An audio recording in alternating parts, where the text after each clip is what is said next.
can you talk to us a little bit about the idea of the Omega candle?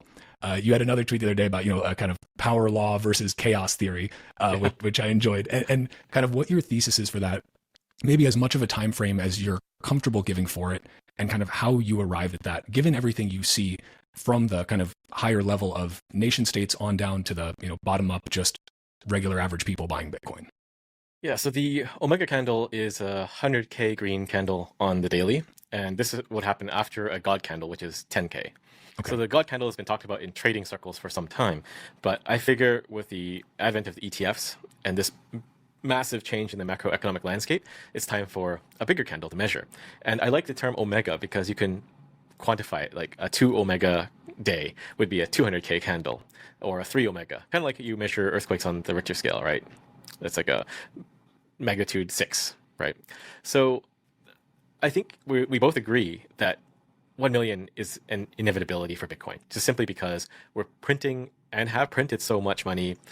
Debt is through the roof. So we're going to hit some point at which either they lower the rates or the money dies. But I mean, both are going to mean Bitcoin's going to go up. So it doesn't really matter. It's an eventuality because the Bitcoin price, the Bitcoin fiat price, is a factor of fiat clown world. And there is no max for fiat clown world. There's just burr. So a million, 10 million, we see it all the time. If you look at if you look at the Turkish lira charts, Turkish lira, TRY, USDT, they already almost have Omega candles there. So you have like days where it goes up 80,000 Turkish lira or 90,000 Turkish lira. So it's not really impossible because the money is broken. So anything can happen. Now, my thesis is that we're going to see it before the halving, which is in the next 2 months or so. I talked to someone on Twitter and they said, put a date. So I said, okay, I said days to weeks, it'll happen. So this means we'll shoot up over the course of weeks, at least 10 Omegas to reach 1 million, right? So I just said, okay, well, let's just say ETF approval date. So that would mean 7 weeks after that. So sometime late February. But I think that's not going to hit now because of all the grayscale selling. But I still think when it starts, it's just going to ramp up really quickly and just go vertical. And this is because of a number of effects at play. You have a multiplier effect. Bank of America had it in a previous report that it was 118 times. So every dollar that goes into Bitcoin boosts the market cap by $118. And then you have the Veblen effect, which is as something becomes more valuable, people want more of it. And we see this from time and time again. When Bitcoin is at all-time high or close to all-time highs, people start calling you and say, hey, Walker, well, tell me about this Bitcoin thing and how do I get some? But they never will call you up when Bitcoin's at 15K. Like, Walker, it just tanked to 15K. How do I get some? Not possible, right? So yeah, when we start going up to like 100K, that's when people start going crazy. At 200K, they go even crazier. And then somewhere between 250 to 500 is the Veblen threshold, where we kind of cross into gold AUM. And at that point, it's just, you don't even need to think about it anymore. You just need Bitcoin because it's the global reserve asset. It's the new gold. And I think that will demonetize gold and gold will go down, but it'll keep going up. And as it keeps going up, you have price insensitive buyers because the shrimps, the plebs, whatever, they're always stacking, always DCAing. Then you have big anchoring entities like MicroStrategy and Tether that will also keep buying because they've already decided that we're going to allocate a portion of our profits to buy Bitcoin. And then you have nation states also. So it just probably won't come down once it hits that threshold, and it'll just keep going up. So 1 million will happen very quickly. And the Max Payne theory or the chaos theory is that the most painful outcome for the most number of people and the most chaotic outcome is probably what's going to happen. So that means it's just going to shoot up to hit that 1 million mark. And a lot of people will miss that boat, like we talked about earlier. It won't be transformative for a lot of these countries anymore because you're ready, when you're accumulating for your reserves, you're taking what little fiat you have or gold you have and converting it to Bitcoin at $1 million per BTC. It's not going to change much. So that's the most painful outcome, I think, for that group. But yeah, all of these effects, you have the ETF demand, which is thousands of coins a day, and then the halving coming up in less than 3 months, like what, 8 weeks now? Mm-hmm. That's going to have the supply produced to 450 a day. So you're already multiples of times over the production. And yes, people like to say some will sell, but those that sell will probably end up buying in higher because it just keeps going up. So all of this put together means, in my view, 1 million candle in a very short time frame once it starts picking up on the upward trajectory. I appreciate the context and the explanation there. And when I first saw you make that prediction, I was like, honestly, that like seems pretty reasonable. Because I think that one of the things that people miss, even a lot of Bitcoiners, is even though they are far down the rabbit hole and they, maybe they've changed their personal unit of account to Bitcoin, they still have a tendency, which is natural, to think in terms of the current paradigm, to measure things in terms of the current system. And the Turkish lira example is a great one. Like Bitcoin's already hit all-time highs again in TRY terms. That already happened months ago. When your measuring stick is fiat, it is going to be a flawed measurement. So if you're trying to think, you think $100,000, $1 million per Bitcoin sounds outlandish, you are really just measuring with the wrong stick. It's something that Jeff Booth says often is it's not Bitcoin being repriced, it's Bitcoin doing the repricing. Everything else is trending to zero in terms of Bitcoin. And when you flip that equation to start looking at it that way, $1 million of Bitcoin doesn't sound all that unreasonable when you consider all of the confluence of factors that you mentioned. Not only do you have all the new ETF inflows that'll be coming and are coming, not only do you have the halving coming, which is a massive supply shock, but you have the nation states, you have the psychopathic holders of last resort who are just DCAing every single day. A little, and maybe it's a few bucks, maybe it's $100, maybe it's 1,000, but they're just taking that away, putting it in cold storage, and that's out of circulation for many years.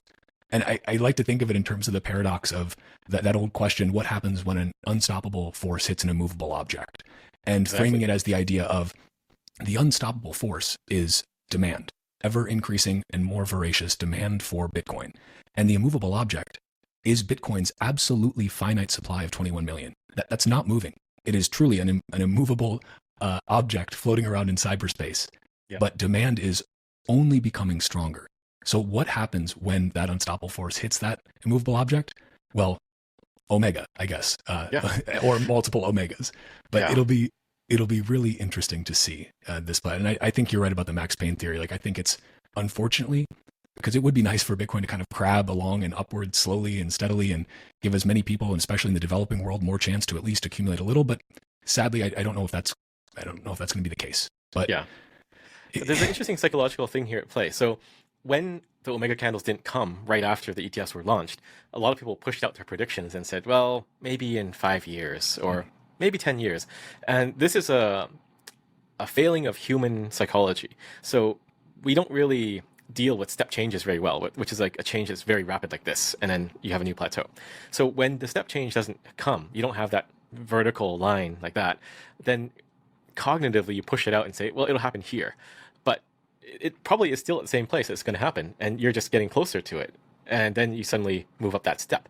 So someone tweeted about it, and I was going to comment, but I lost it in my feed. But I wanted to talk about that later on Twitter. But I think it's still coming very rapidly, if not at the halving, very shortly after the halving. I don't think this grayscale selling has pushed us out 5 years. And people are doing that. They're doing that same mistake that people do when something has changed, but it didn't happen when they thought it was going to happen. But I think you're just a little bit closer to that step. Not that the step has moved over here into 2026 or something like that. It's like that one very like simple graph, that I think it's used to talk about like success, where it's like, right when you're thinking about giving up is like just before you are personally about to go, parabolic in whatever your domain of expertise is. And I think that is kind of the case here too. It's people's memories are oddly short, I think, and they're very quick, as you said, to kind of backtrack and change and say, well, okay, yeah, this didn't happen, so let's shove that out way into the future, into something that feels more comfortable, since my initial prediction doesn't seem to be right. But it's just that maybe you need a little bit more patience. And again, I don't see a scenario. I mean, perhaps all of the inflows into the ETFs stop. Perhaps no nation states adopt Bitcoin at all. Perhaps all those ETFs sell off all of their Bitcoin holdings. Those could, I don't know, maybe those could happen. But you know what's not going to happen is that psychopathic army of daily DCA or weekly DCA or monthly DCA plebs is not going to stop buying Bitcoin. They're just going to keep going. And I don't think that people fully grasp the power and importance of just that one river of fiat that flows into Bitcoin.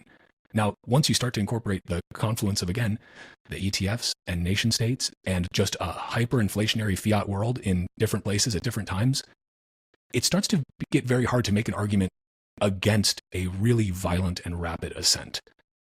I think that's a harder case to make than to say, look, it's going to be a step change and you're not prepared for it. I don't know, but perhaps that's just my over bullishness talking. Who knows? You can never be too bullish on Bitcoin. But yeah, I've seen some critiques saying too, like, well, Bitcoin might go to 1 million, but then the money's worthless. I don't think that's the case either, because what we've seen in recent years is you could shut off the entire world economy and where it doesn't change anything. You'd think that that would have some massive, massive implications, but everything just kept on humming. And yeah, we have inflation, but it more or less kept going. So I think even with the 1M BTC, we're still going to have that same purchasing power for a while, because it takes time for the world to adjust to that shock to the system. The sad fact is the world just does not adjust really well to shocks. And the case in point was the COVID quote unquote pandemic, right? Yeah, like we shut everything down and that was really stupid, but it took years for that to play out. Like even the inflation was not instant. So I think Bitcoin will have that same effect. Like Bitcoin will reprice very rapidly because it is traded and moved across markets and borders 24/7. Everything else is not. And also this is why Bitcoin is the truest measurement of value you can get, because it doesn't stop for anything, right? If you buy a house, you get repriced once a year when you get your property assessment, right? Things on grocery stores, they need to check their suppliers and see if the price went up, and then they'll get around to it weeks later to update the labels. But the funny thing is, I see some stores now having electronic signs so they can update faster. But it takes a long time for these shocks to the system to permeate. So I think you'll still have $1 million of Bitcoin, $1 million per Bitcoin, and cars will largely cost the same for a few years, and then the shock will hit, and then you'll start to see that change reverberate through that system. It's also interesting to think, and people perhaps have forgotten that, at least in the U.S. and in other, Europe as well to a lesser extent, but this was the most historically rapid tightening of fiat monetary policy in history. Basically, I mean, you can look at the money supply, and it actually went down a little bit. They sucked some of the money back out of the system. And if you zoom out, it didn't go down very much. Yeah. But it did go down. Like, we have tightened. The printers are idling right now. Meanwhile, as you mentioned earlier, the interest expense on at least the US federal debt is at $1 trillion. The only graph that looks like the interest expense in the debt is maybe the Bitcoin hash rate, which also has a similarly, beautifully parabolic arc to it, signifying something very different and much more hopeful. But people, when you have the chairman of the Federal Reserve, who controls the dollar, which is the world's reserve currency, saying things like we are on an unsustainable path, and we know that the only answer for them to deal with this debt is to inflate that debt away. They have to make the debt worth less and then worthless.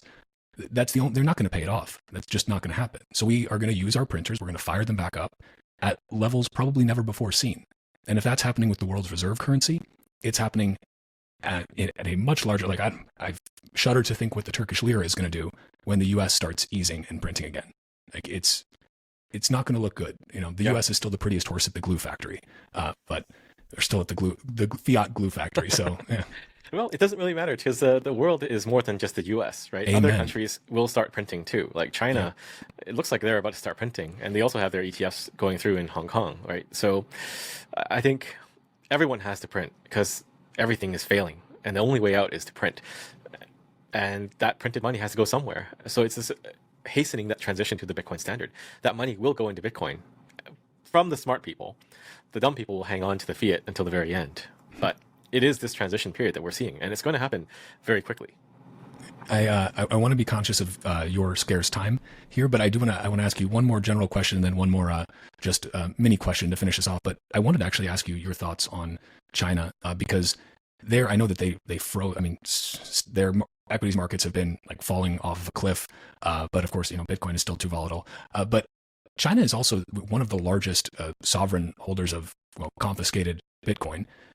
There's still a good amount of hash rate in China. Despite their best efforts to ban it many times, Bitcoin persists. And given their current economic malaise that they appear to be experiencing, do you think there's any possibility that China does a bit of an about face or a reversal on their Bitcoin stance at a nation state level? Do you think there's any point where they say, you know what, actually, we are going to start mining Bitcoin as a sovereign, as a nation, and by the way, private enterprise, feel free to come back to China and mine your Bitcoin here. Do you foresee that happening, or any chance of that happening? I think it is starting to look more likely. So I like to view Hong Kong as a proxy for sentiment in mainland China. So the fact that Hong Kong has been opening up and speaking more about Bitcoin and unfortunately crypto, I think it is a signal that they are starting to warm up to the idea that this could be something. And a lot of countries, whether they admit it or not, look towards the US for guidance. So I know in Australia, the regulator there is on the verge of approving an ETF, a proper ETF, but they were waiting for that signal from the US to do so. I think that's moving forward now. And I believe that might be the same case for Hong Kong, because I know some groups that were filing for an ETF there, and they were very close, but it was just waiting on that signal from the US that, this is the new gold. And then they'll move ahead with it. But again, Hong Kong is a proxy for sentiment in Beijing. So if Hong Kong is opening up, and Hong Kong has fallen on hard times too. I was back there last year and I felt like the city was largely abandoned, and I know too, because a lot of friends have moved to Singapore actually. So it goes back to what we were talking about earlier in the conversation, that you have to be open. Like right now, China is largely economically closed off. It's kind of its own enclosed ecosystem, and it's not working. They need an influx of capital. And this is what I think is interesting with LATAM, because all of these leaders in these countries are starting to open their doors to money. They want investment to come in. They want the tourists to come in, right? Instead of closing off and isolating yourself, they want to be connected to the world. And they can do that through Bitcoin as this interconnector between economies and between people. So that's got to change, I believe. China will move closer to Bitcoin, and they'll do an about face. It's just a question of when.